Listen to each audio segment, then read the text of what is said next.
Wherever you're watching from around the world, thank you very much for joining us. And now to the news.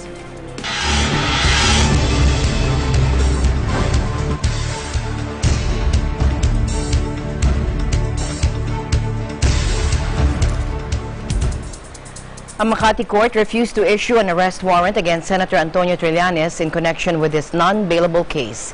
Branch 148 of the Makati Regional Trial Court rejected the Justice Department's petition for an alias arrest warrant and travel ban against the senator. Had Judge Andres Soriano ordered Trillanes' arrest, the senator would be back in jail because his coup d'etat case is non-bailable. Judge Soriano also struck down the factual basis of President Duterte's proclamation number 572, saying that the court finds and so holds that Trillanes did file his amnesty application, while DOJ's arguments that Trillanes didn't apply for amnesty and did not admit guilt were dismissed. The judge upheld the president's power to issue proclamation number 572. He said, quote, "Proclamation number 572 is purely an executive act and prerogative in the exercise of the President's power of control and supervision over all of offices and agencies of the Executive Department." He added that the proclamation didn't breach any constitutional guarantee and it did not encroach on the constitutional power of either the judicial or executive branch. The embattled senator's possible detention comes as President Duterte voided the 2011 amnesty granted to him. The senator took refuge at the Senate for more than 3 weeks, beginning on September 4.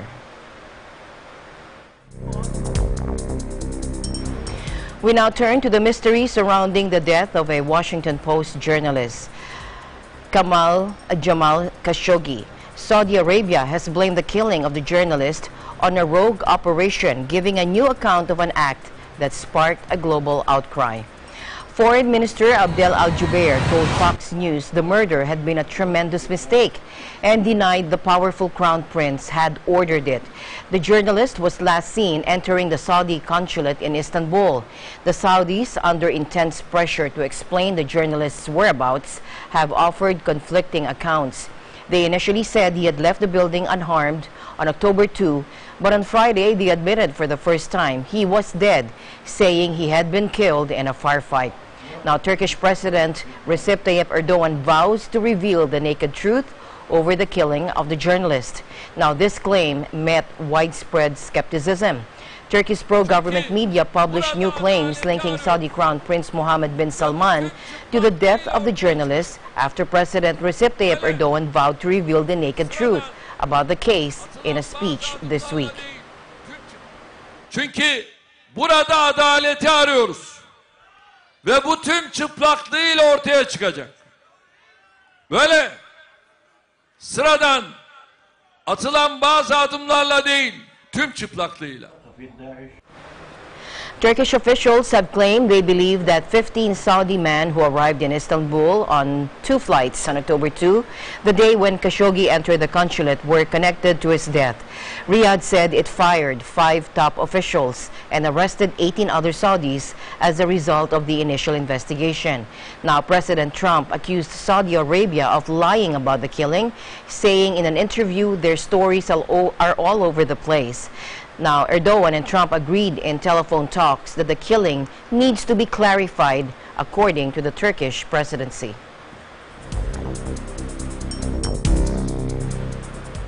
Now, where's the body of Jamal Khashoggi? Now, CNN reports that the body was handed over to a local collaborator. The source said the Saudis don't know what happened to it afterwards. Now, President Trump seemed to think the mystery will eventually be solved. Take a look. No, we don't. Nobody seems to know.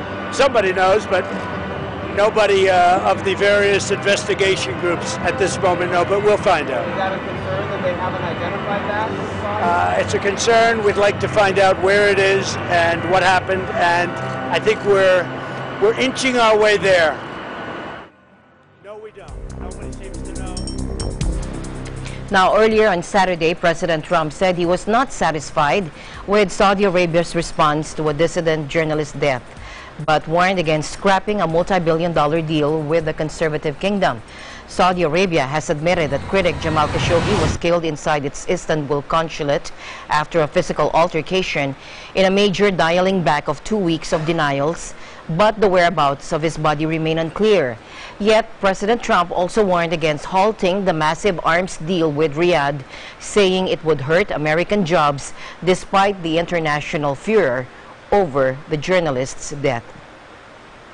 We have $450 billion, $110 billion of which is a military order, but this is equipment and various things ordered from Saudi Arabia.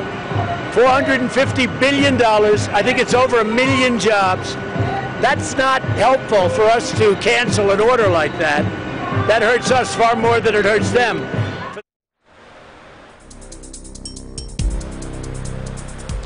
From Honduras to Guatemala to Mexico, a group of thousands has been making its way through Central America. Take a look.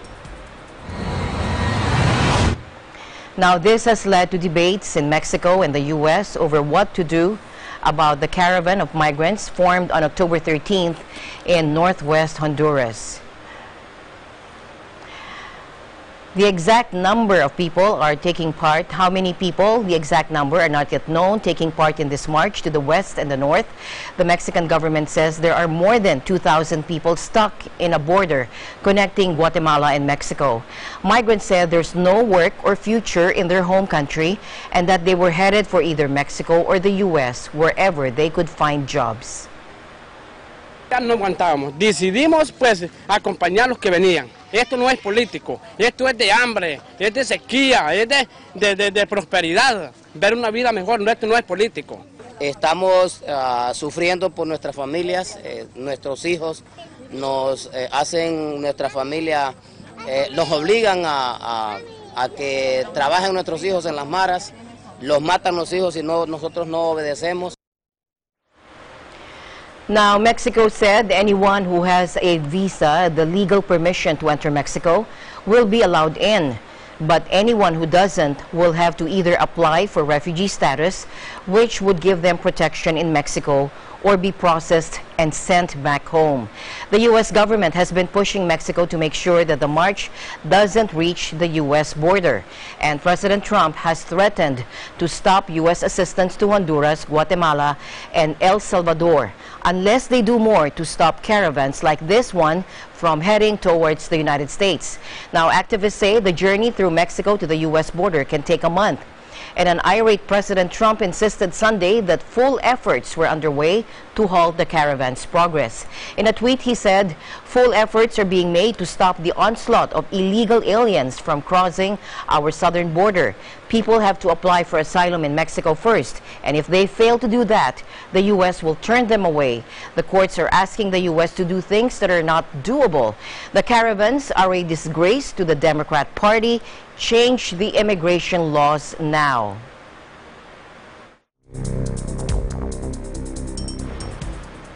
Now, commenting on the migrants' caravan heading to the United States border, the Special Rapporteur on the Human Rights of Migrants, Felipe Gonzalez Morales, said security concerns should not overshadow the human rights.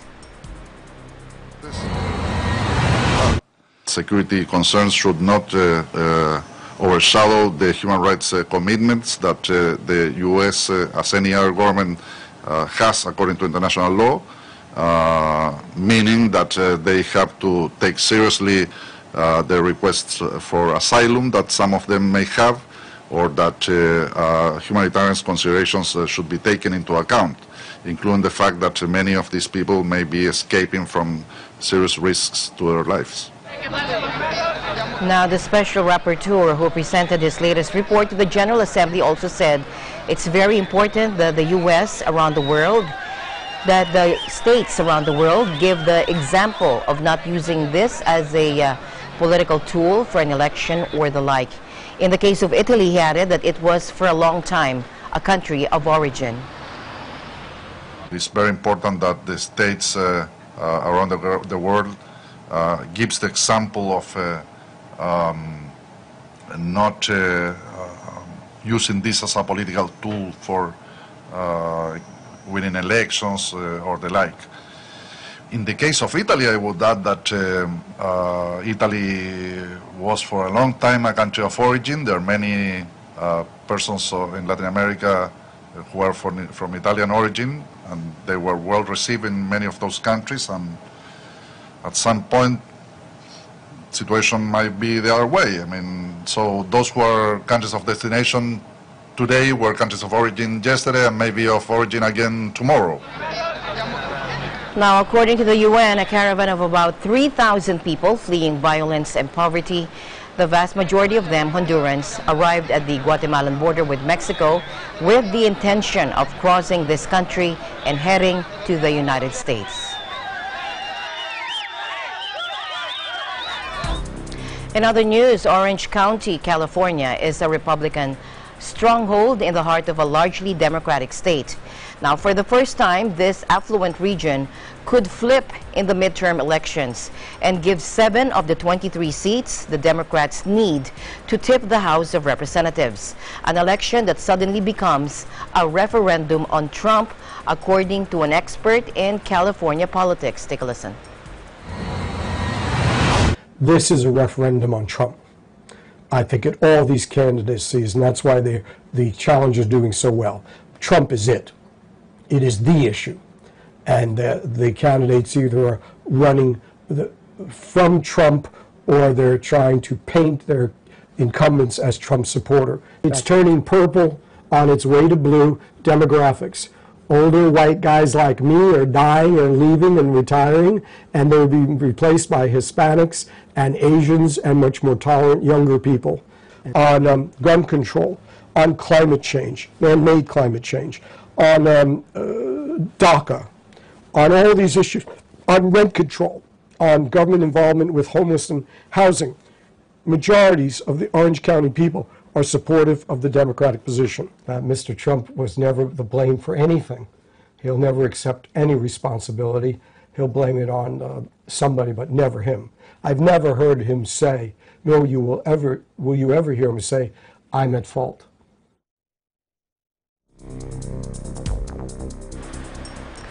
Now, here's what midterm elections in the U.S. is. Take a look. Midterm elections in the United States take place at the halfway point of a presidential term. Election Day is the Tuesday following the first Monday in November. The elections decide who will control the U.S. Congress. All 435 seats are up for grabs in the House of Representatives. House members serve 2-year terms. Approximately 1/3 of the 100-seat Senate is elected. They serve 6-year overlapping terms. The results of the midterms can have a significant effect on the ability of the president to govern the country. Primary elections are held throughout the U.S. in the months leading up to the midterms. Voters select their preferred candidate from each party, who then goes forward to the main vote in November. 36 new state governors out of 50 are also elected.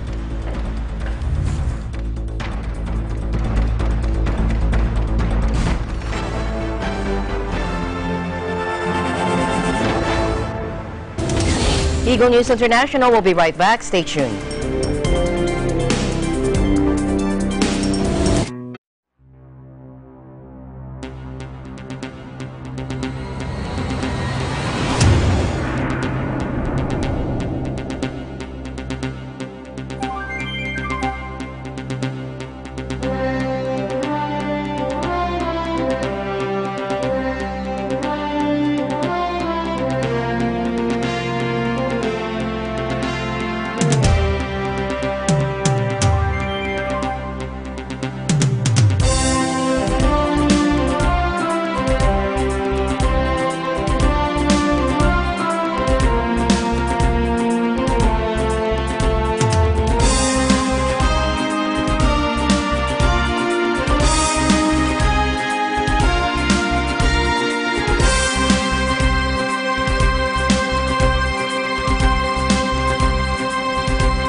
Welcome back. Australian Prime Minister Scott Morrison issued an emotional apology to children who suffered sexual abuse.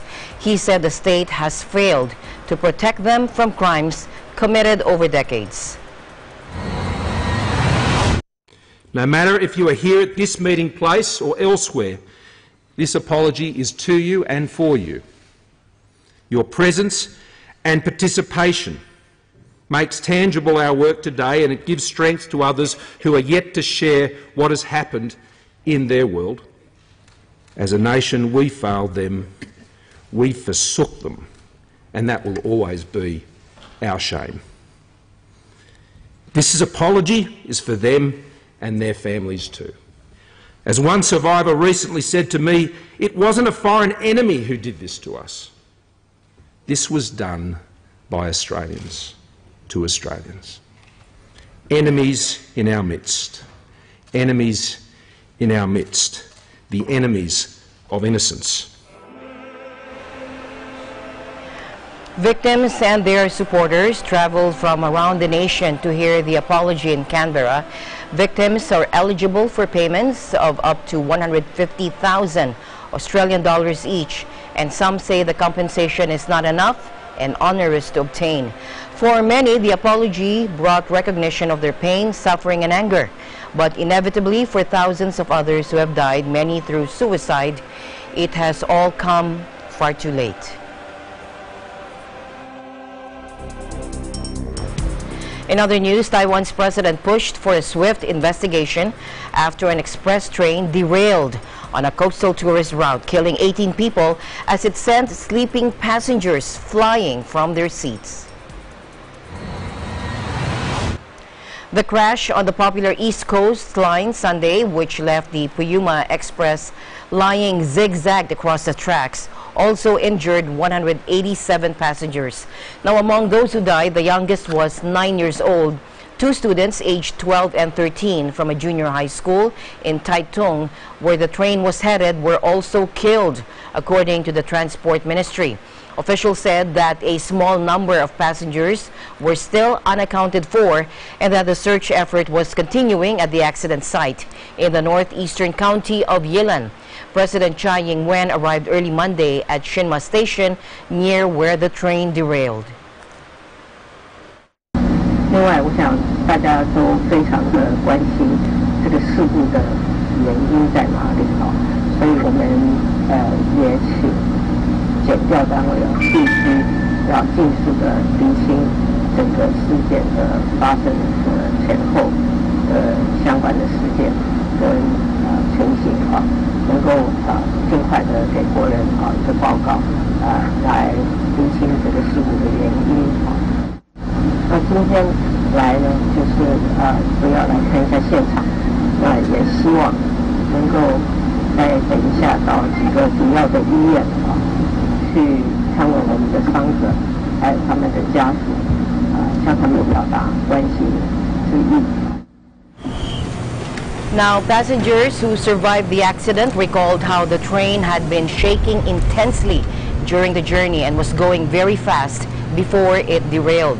The Health Ministry on Monday said that 53 remained in hospital, 10 of them in intensive care. Jerry Wang, the father of a surviving student from the school party, told AFP the group had been returning from an exchange trip to South Korea, a group of them. Now, he said his 14-year-old son, Wang Yufei, had suffered injuries to his stomach, kidneys, and pelvis, all due to massive frontal impact. The student's grandparents said he was now off life support, but remained in intensive care.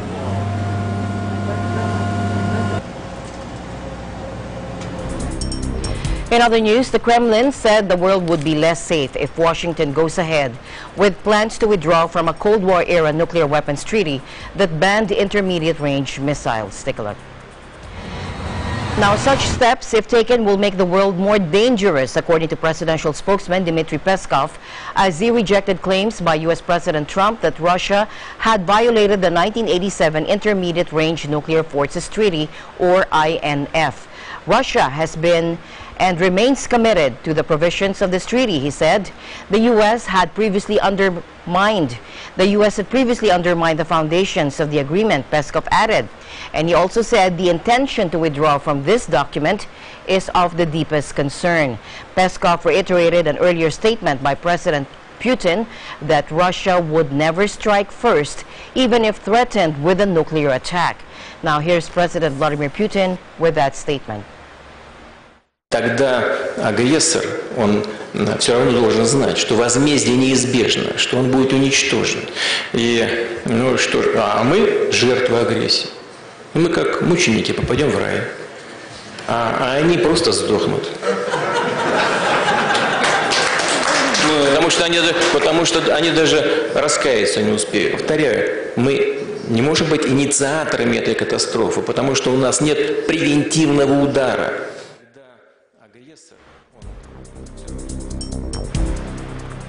Now, earlier, President Trump has confirmed the U.S. will leave an arms control treaty with Russia dating from the Cold War that has kept nuclear missiles out of Europe for 3 decades. Take a look. Russia has violated the agreement. They've been violating it for many years, and I don't know why President Obama didn't negotiate or pull out.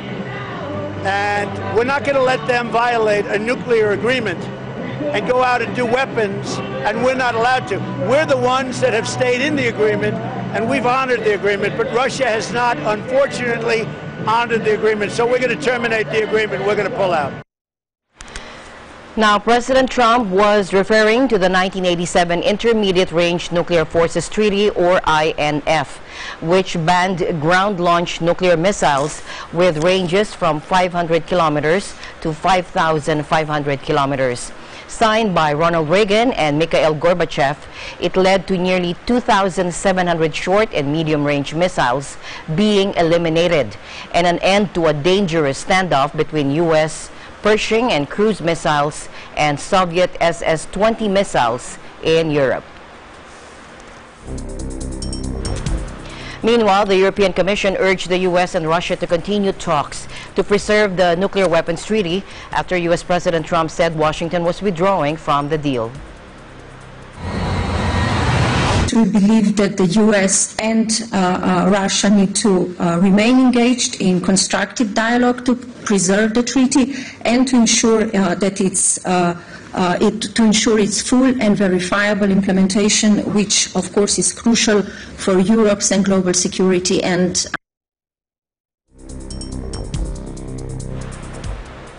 in other news, Japanese Defense Minister Takeshi Iwaya invited air officials of the ASEAN nations to Japan for the launch of its professional airmanship program during an informal meeting of defense ministers in Singapore. Take a look. I announced that Japan is planning to launch professional airmanship program. This program seeks to further enhance confidence building among Japan Air Self-Defense Force and air services of all ASEAN member states through inviting air officers of ASEAN to Japan.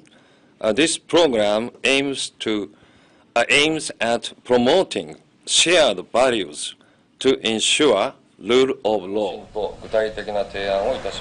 The ASEAN defense ministers supported Japan's proposals to enhance practical defense cooperation between Japan and ASEAN to build ASEAN's capacity against regional security challenges, according to a statement issued by Singapore's defense ministry after the meeting. The ministers noted that this year marks the 45th year of ASEAN-Japan Friendship and Cooperation Program, and commended the significant progress in all areas of political security, economic, and socio-cultural cooperation. In other news now, Boko Haram jihadists have killed or hacked 12 farmers to death while they worked on their fields in the volatile Borno state. The rebels came in 2 trucks and attacked the farmers with machetes outside Cali, a remote village 17 kilometers outside of the state capital, Maiduguri. were the birthplace of the Boko Haram movement. Now, the militants had guns but didn't use them so as not to attract the attention of troops in nearby Molai village. Take a look.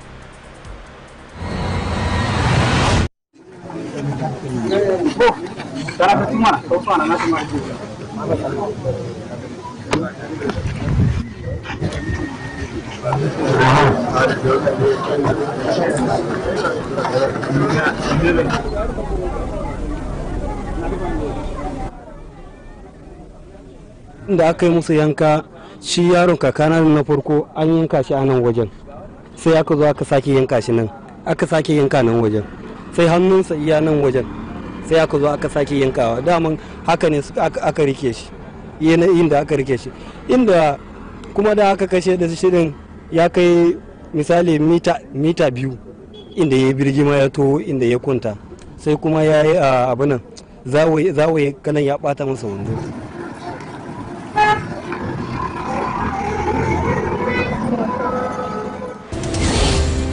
The news continues here on Eagle News International. We'll be right back.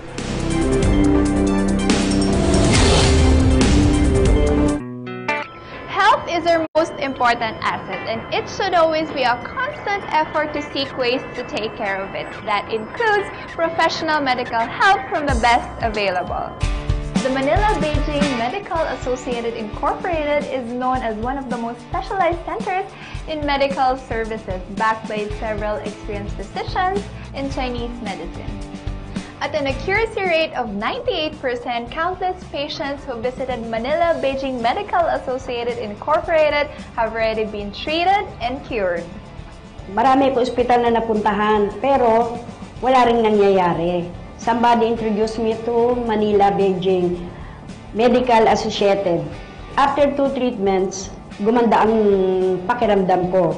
My friends introduced me Manila-Beijing Medical Associated, and luckily, I got cured. So I sincerely want to thank the doctors of Manila-Beijing Medical Associated. For the past 30 years, ang dami ko nang na-take na mga gamot. Nothing happened to me. So until one my friend introduced me to Manila-Beijing Medical Associated, you know what? All my illness was cured. For any health problems or incurable diseases, you can visit Manila-Beijing Medical Associated Incorporated, located at 843B Sabino Padilla Street, Binondo, Manila.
Of beleaguered equities, which have fallen more than a quarter this year. Elsewhere in Asia, Tokyo reversed early losses to end 0.4% higher. Singapore and Seoul each rose 0.3%. Manila added more than 1%, and Taipei rose 0.6%. Sydney and Bangkok fell. The world's longest sea bridge connecting Hong Kong, Macau, and mainland China will be launched on October 23, at a time when Beijing seeks to tighten its grip on its territories. Take a look. Construction started in 2009 on the 55-kilometer crossing, which includes a snaking road bridge and underwater tunnel linking Hong Kong's Lantau Island to the southern mainland Chinese city of Zhuhai and Macau across the waters of the Pearl River estuary. The structure is designed to withstand earthquakes, the seasonal typhoons, which tear through the region, and accidental ship strikes. Now, to allow ships to continue passing through the estuary, the bridge plunges underwater for 6.7 kilometers midway via 2 artificial islands. The project also crosses the flight path of Hong Kong's international airport. Now, that means engineers had to stay within a strict height limitation. The land journey around the delta takes at least 4 hours. The new bridge will cut it to a mere 30 minutes. Now, some in Hong Kong have questioned the purpose of the bridge, saying no one really needed it. Now, others also see the multi-billion-dollar project as a costly white elephant designed to further integrate Hong Kong into the mainland at a time when Beijing is tightening its grip on the semi-autonomous city. 2 major companies were ordered to pay fines totaling more than $3 million for colluding to win contracts on Japan's multi-billion-dollar maglev project. Take a look. Now, the state-of-the-art maglev magnetic levitation trains are scheduled to begin commercial service between Tokyo and Nagoya in central Japan in 2027, later extending to the western hub of Osaka. The giant project, estimated to cost 9 trillion yen or $86 billion in total, has seen a host of firms compete for contracts ranging from tunneling work to building stations. The Japan Fair Trade Commission brought charges against 4 companies in March for suspected antitrust violations, accusing them of sharing estimated costs for construction work. On Monday, the Tokyo District Court ordered one of those companies, Obayashi, to pay 200 million yen or $1.77 million, and a second, Shimizu, to pay 180 million yen. The case against the 2 other companies is still ongoing. Presiding Judge Takumi Suzuki said the collusion had prevented fair and free competition. Maglev trains will run at 500 kilometers per hour, roughly twice as fast as the current bullet trains in Japan. A maglev train clocked a new world speed record in a 2015 test run near Mount Fuji, smashing through the 600 kilometers per hour mark. In other news, EU flag-waving Britons rejecting a future outside Europe packed the heart of London on Saturday for an anti-Brexit protest organizers said drew more than 500,000 people. Take a look. Now, the police gave no figures for how many showed up for the massive march and rally outside Parliament aimed at pressing the government into holding a second Brexit vote. But the 570,000 turnout figure reported by campaigners would make the demonstration the largest since 750,000 showed up against the war in Iraq in 2003, according to police figures. The marchers came in buses and trains from across Britain and even other parts of the EU.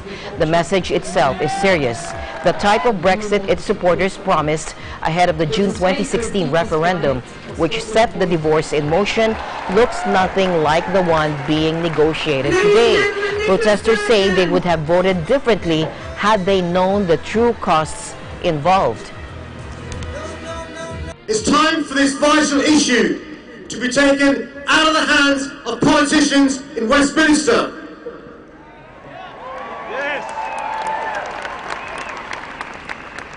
It's time it was returned to the British people. It's time we took back control. Whether you're from Liverpool, Lincoln, Llandudno, Livingston in Scotland, or Lambeth where I am, we now know, going through this process, that Brexit is not going to make any of those problems better, it is going to make them worse. And the deal on the table, it is nowhere near as good as the deal that we've got now. We're all here this afternoon because we care about the future of this country. Because we can see that Brexit is a potential disaster, and because we believe it can be stopped. It's not inevitable. And that's why we want a people's vote. Who could have predicted?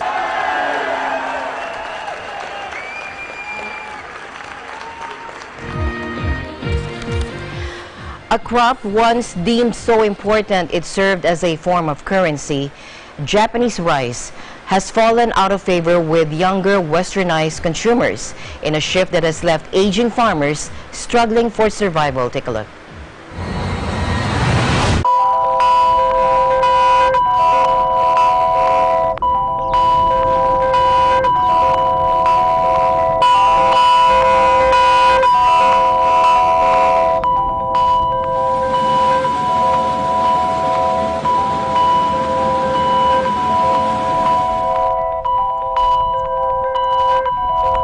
まあ、米の価格がここね、何年かずっと低迷してるっていう部分もあって、その採算性の問題で、まあ、自分の所得が減って、結局、現在持ってるその農機具を更新することができないっていう部分があって。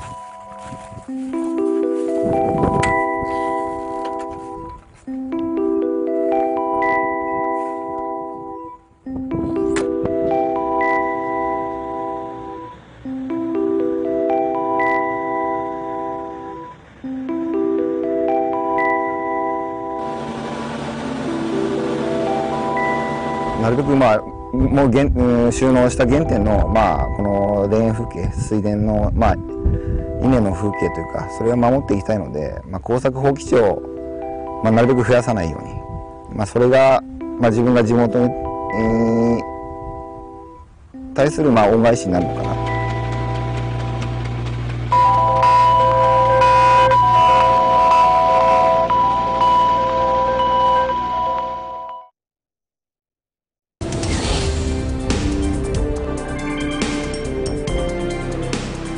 And the news continues here in Eagle News International. We'll be right back. Stay tuned.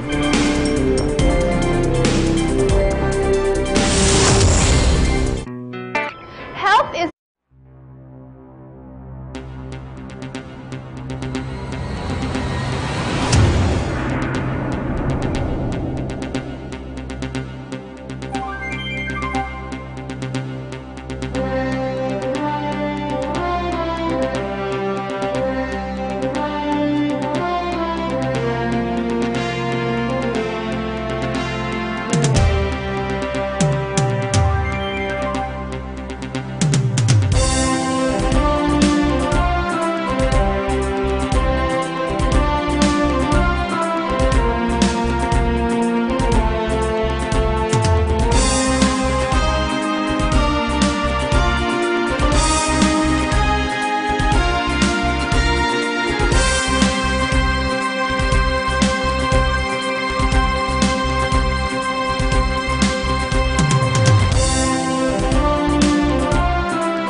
Four earthquakes measuring from 4.9 to 6.8 magnitude struck in quick succession of Canada's west coast late Sunday, according to the USGS. The epicenter of the first 6.6 tremor at 10:39 p.m. local time was located 135 miles southwest of Port Hardy, a small municipality on the northern or the northeastern tip of British Columbia's Vancouver Island and 355 miles northwest of Seattle.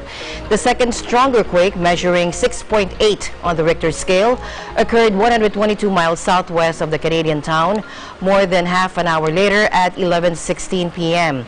6 minutes later, a third 6.5 magnitude tremor was registered 138 miles southwest of Port Hardy before a weaker 4.9 quake was recorded in the same place 14 minutes after that. Now, there were no initial reports of damage or injuries, and no tsunami warnings were issued.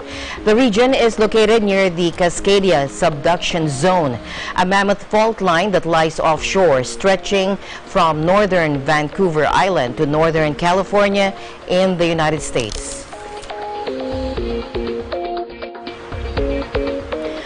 Hurricane Willa surged to a dangerous Category 4 storm off Mexico's Pacific coast, according to U.S. forecasters, warning of a life-threatening storm surge and heavy winds and rainfall. The monster storm was 340 kilometers south-southwest of Cabo Corrientes, Mexico, packing top sustained winds of 230 kilometers per hour. The Miami-based National Hurricane Center warned extremely dangerous Hurricane Willa continues to rapidly strengthen and is forecast to produce life-threatening storm surge, wind, and rainfall over portions of southwestern and west central Mexico beginning on Tuesday. It was churning forward north-northwest at a slow 9 kilometers per hour, according to the forecast. It added additional strengthening is expected during the next day or so, and Willa is forecast to be a dangerous hurricane when it reaches the coast of Mexico. Mexico's government has put various parts of the coast on alert. In other news, Prince Harry unveiled a plaque in the forest of Kigari on Australia's Fraser Island to dedicate the holiday site's acres of rainforest to the Queen's Commonwealth Canopy Project. It's the second time the plaque has been unveiled, and he was greeted with a traditional Aboriginal ceremony from the local Butchula people. As well as being the largest sand island in the world, it has been World Heritage listed in recognition of its exceptional beauty, biodiversity, and cultural significance. World Heritage sites play a critical role in supporting local economies and livelihoods. Their destruction can and is having devastating consequences that go way beyond their exceptional beauty and natural value. And at a time when so many natural World Heritage sites are under threat, it is more important than ever to protect this island for all the reasons that we have mentioned. The programme is committed to raising awareness of the value of indigenous forests and to saving them for future generations. Put simply, without trees and forests, we don't survive. Meanwhile, Meghan, the pregnant wife of Britain's Prince Harry, emerged from her break from official duties to greet excited fans on the World Heritage-listed Fraser Island during the royal couple's Australian tour. The Duchess of Sussex skipped most of the day's events on the island of Queensland State after a packed tour that has seen the pair travel to Sydney, Melbourne, and the regional town of Dubbo since touching down in Australia last Monday. But she appeared in the late afternoon for a public meet and greet with her husband, delighting the large crowd at a Kingfisher Bay. Wearing a striped linen maxi dress with a high thigh slit, reportedly by Sustainable Brand Reformation, the pair walked down the jetty and received more baby gifts, including quilts and stuffed toys from the locals.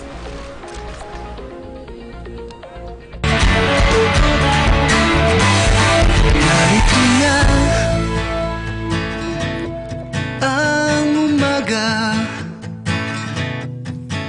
pagkatapos ng bagyo ay may Now, the Iglesia Ni Cristo and the FYM Foundation recently helped the tornado victims in Canada, in Dunrobin and Kinburn. Here's the report. Dunrobin, a small community in west part of Ottawa, was hit last September 21st by an EF3 category tornado, Rune. Dunrobin needs all the help they could get, and volunteers are heading that call.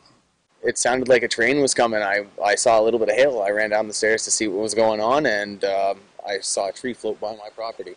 After that, I spent probably about 5 seconds trying to hold my door closed, and it was all over. I came outside to a disaster area. It looks like really intense, but all the volunteer work and everything that's been going on, and everybody that stepped up to clear the roads and get the emergency crews in, and even the emergency crews themselves have been phenomenal. So I'm just hoping everything gets back together soon.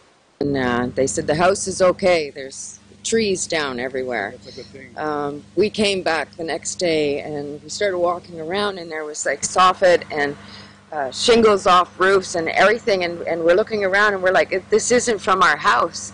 And we're about 10 kilometers from Dunrobin, and the stuff from their houses was all over the place, and trees, and we started looking around, and a lot of trees down, and at the back there's like 50 to 100 trees. Skilled and trained tradespeople have come to help repair the damage caused by the tornado. With cleanup and recovery ongoing in Dunrobin, members of the Church of Christ and the Felix Manalo Foundation continues their humanitarian effort, reaching out to those affected to the tornadoes from Gatineau to Dunrobin to Kingburg. Members of the Church of Christ has connected with the Dunrobin Community Association to take part in this aid. In Kingburg, members of the Church of Christ distributed care packages. Meanwhile, in Dunrobin, church members and the Felix Y. Manel Foundation volunteers from Ottawa and Beaconsfield participated in the cleanup drive. And any efforts that can be provided for us, and actually, I just like to thank them honestly for all the help they're giving us. It was so overwhelming today, and all the cars came, and the cavalry, and like so many people, and just reaching out. Reporting from Aid for Humanity in Dunrobin and Gatineau, Canada, I am André Lajoie. I am 1 with 25.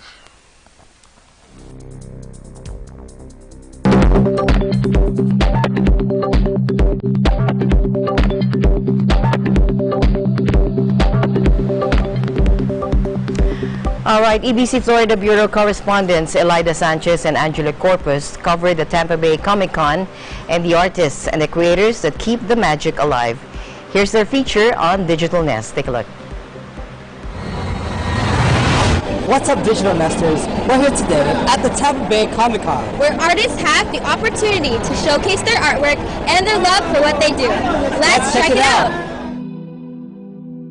Here at Tampa Bay, Comic-Con is a big event where many people attend to show off their costumes, share interests, and have fun.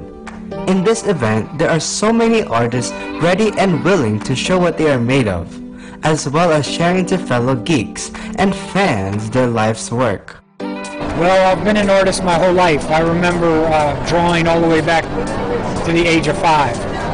And I saw that I was blessed with a talent, and my parents helped motivate me and cultivate me. I've been to art school. I have an art degree.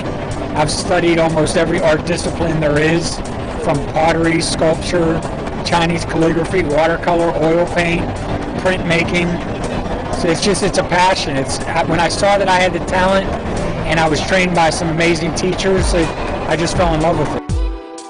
Pretty much I've been drawing since I could draw, I guess. So I started with crayons and never stopped.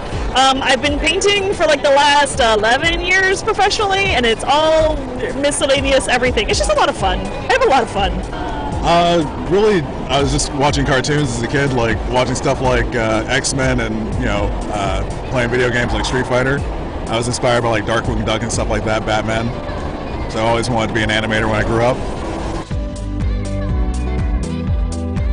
While most of their works of art may seem to be just drawings and paintings, a closer look shows that they all have different styles in their artwork. For animation, I do all styles, but then for illustration, which is most of what my stuff here at the Comic-Con is, I do a mix of kind of abstraction with geometric forms, normally figurative work, and then with a little bit of fan art thrown in. I call it whimsical nonsense, is what I call it. So everything is just kind of whatever I feel like doing at any given time. It's mostly adorable, sometimes serious, sometimes it makes sense, most of the time it doesn't. So it kind of depends. It's whatever I feel. I guess that's a very artist answer. I feel like creating, so. At least they all have one thing in common, is that they are passionate about their works. I do love what I do. I've been a professional animator for about 10 years, and also I do illustration, which is most of what this stuff is. It's really rewarding and it's cool to be creative in my free time and both at work. Because there's no rules. You can kind of create anything you've ever imagined, really. So you're only limited by yourself, and I love that. Not to sound arrogant, but I think I'm good at what I do. And I think a lot of people, the general public, they appreciate it. Not everyone can draw, not everyone can dance, not everyone can sing. You know, not everyone's a brain surgeon. But to have a talent like this and to, you know, train and cultivate the talent, just to see the general public, you know, appreciate what you do, the time you put into it, the effort, and then to have the final product look the way it does, it fulfills me. It feels good.